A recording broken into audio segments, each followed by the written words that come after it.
Kita awali dengan informasi pertama, Saudara 13 orang warga di Kota Banda Aceh ditangkap tim cyber di Treskrimsus Polda Aceh saat sedang asik judi online di warung kopi di Kota Banda Aceh.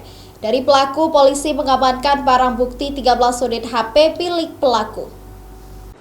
Tim cyber di Treskrimsus Polda Aceh menyerahkan 13 orang pelaku judi online kepada penyidik Wilayatul Hisbah Kota Banda Aceh untuk diproses sesuai dengan kanun syariat Islam yang berlaku di Aceh. Karena pelaku tidak dapat diproses hukum pidana ITE.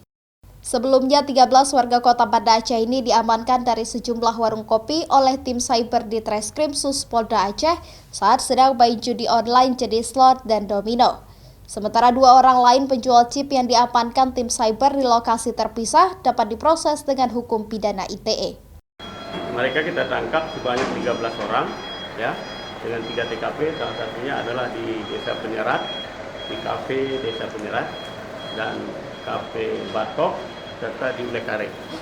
Jadi karena kasus ini, kita khusus di Aceh ada kanun jenayah ya, tidak masuk undang-undang ITE dengan sebagai pelaku judi online, jadi kita limpahkan penanganannya sesuai dengan kanun jenayah yang ada di Aceh.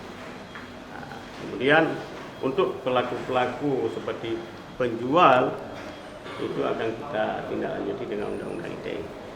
13 pelaku main judi online jenis slot dan domino diantaranya PS, JL, AD, IP, SH, HB, RG, SR, FD, HM, RK, IM, dan JM. Kini sudah diserahkan ke Satuan Polisi Wilayatul Hisbah untuk diproses sesuai dengan kanun jinayat dengan ancaman hukuman cambuk 25 kali.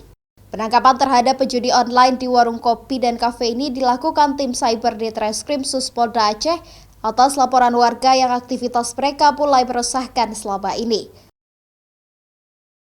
Raja Umar, Kompas TV, Banda Aceh.